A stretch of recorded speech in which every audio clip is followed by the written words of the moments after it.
ప్రభుత్వం మారిన వెంటనే పేదల నుండి ఇళ్ల పట్టాలు లాక్కున్న సంస్కృతి మాది కాదు. కొత్త సంస్కృతికి తెరలేపకండి. మాజీ ఎమ్మెల్యే శిల్పా రవిచంద్ర కిషోర్ రెడ్డి. ప్రభుత్వాలు మారినా పేదల పక్షంగా నిలవాలని, అధికారం శాశ్వతం కాదని, ప్రభుత్వాలు మారిన వెంటనే పేదల ఇళ్ల పట్టాలను లాక్కోవడం అనే సంస్కృతి తమది కాదని, కూటమి ప్రభుత్వం కొత్త సంస్కృతికి తెరలేపుతుందని వైఎస్ఆర్సీపీ నంద్యాల మాజీ ఎమ్మెల్యే శిల్పా రవిచంద్ర కిషోర్ రెడ్డి పేర్కొన్నారు.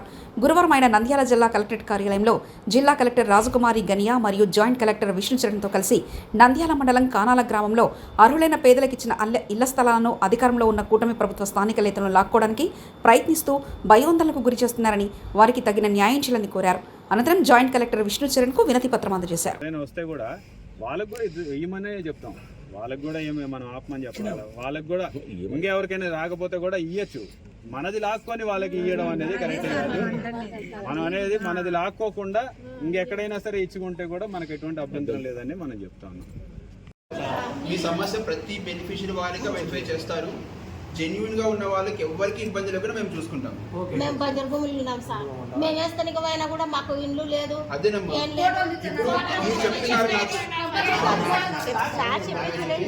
చెప్తున్నారు నాకు, బట్ నాకు ఎంక్వైరీ చేయకుండా క్లారిటీ నాకు రాదమ్మా.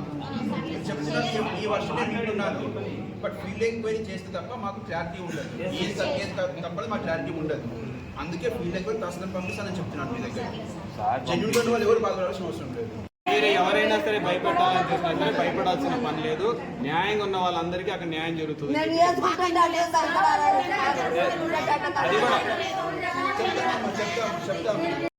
ఏదైనా కన్స్ట్రక్షన్ చేస్తున్న వాళ్ళని కూడా ఆపుతున్నారు. దాని మీద దృష్టికి తీసుకొస్తామని ఎంక్వైరీ చేపిస్తామండి. జెన్యున్ బెనిఫిషియరీస్ ఎవరికైనా మేము ఇబ్బంది పెట్టాము. జెన్యున్గా ఉన్న వాళ్ళు ఏదైతే రూల్ ప్రకారం ఉంటారో వాళ్ళు ఎటువంటి పరిస్థితుల్లో మేము ఇబ్బంది పెట్టాము. రూల్స్ ప్రకారం వెళ్తాము. మీకు ఎటువంటి ఇష్యూ లేకుండా చూసుకుంటాము. ఆర్డీఓ గారు, తహసీల్దార్ గారు ఫీల్డ్ ఎంక్వైరీ చేయడానికి వస్తారు. సో ఏం ఇష్యూ లేకుండా జెన్యున్గా ఉన్న వాళ్ళకి ఇబ్బంది చూసుకుంటాం. జెన్యున్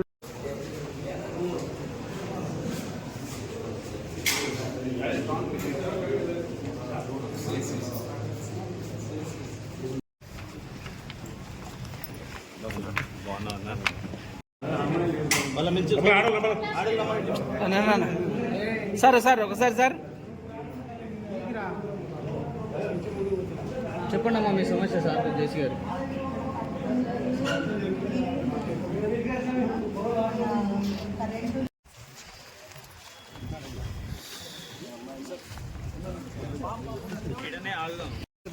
మంచి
బ్రో సూపర్ బ్రో.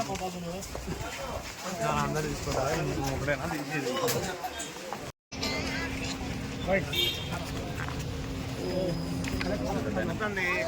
ఎన్నికరా మా ఆడోళ్ళు ముందర రారి. మా ఆడోళ్ళు ముందర రారి. ఈరోజు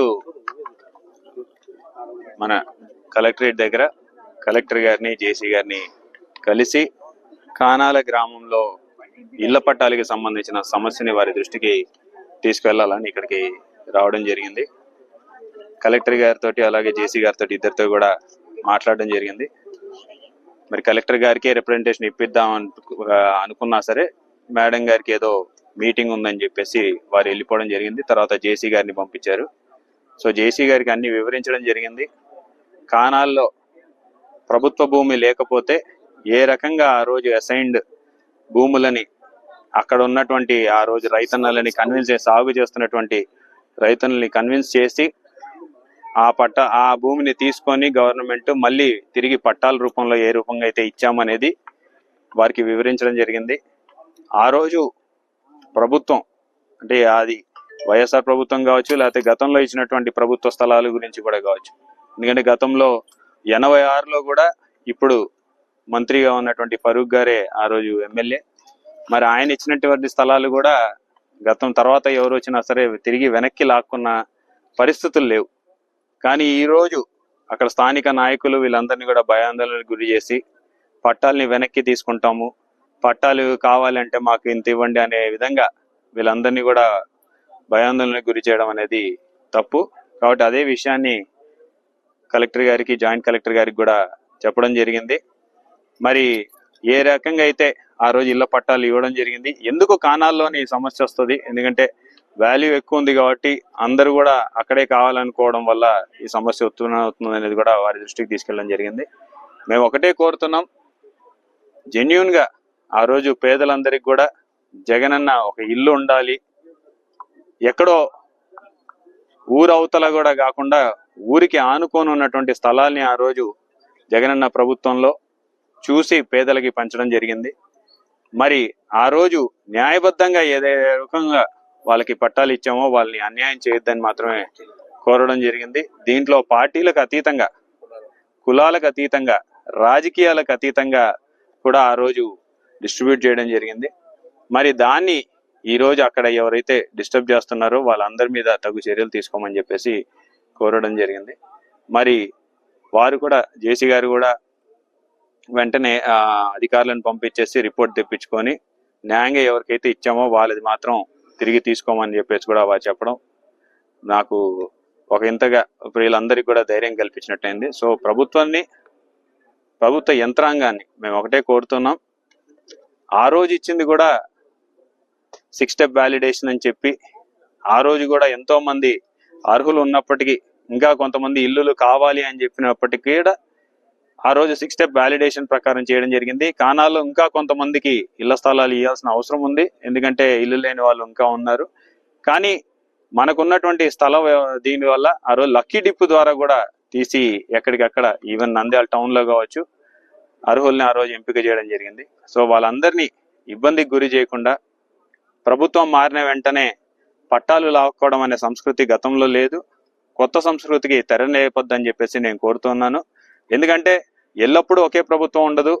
మళ్ళీ ఇప్పుడు కానీ ఆ చర్యలకి ప్రారంభం ఎవరైనా చేసినా సరే భవిష్యత్తులో మళ్ళీ ప్రభుత్వం మారిన రోజు తిరిగి ఇదే చర్యలు వాళ్ళు కూడా పాల్పడాల్సి వస్తుంది. కాబట్టి ఆ రోజు ఎవరు అధికారంలో ఉంటే మళ్ళీ ఇవే చర్యలకి పాల్పడే విధంగా దయచేసి చేయొద్దని చెప్పేసి మేము కోరుకుంటున్నాం. సో ఈ యొక్క సమస్యని పరిష్కరిస్తారని చెప్పేసి మేము ఆశాభావం వ్యక్తం చేస్తాం.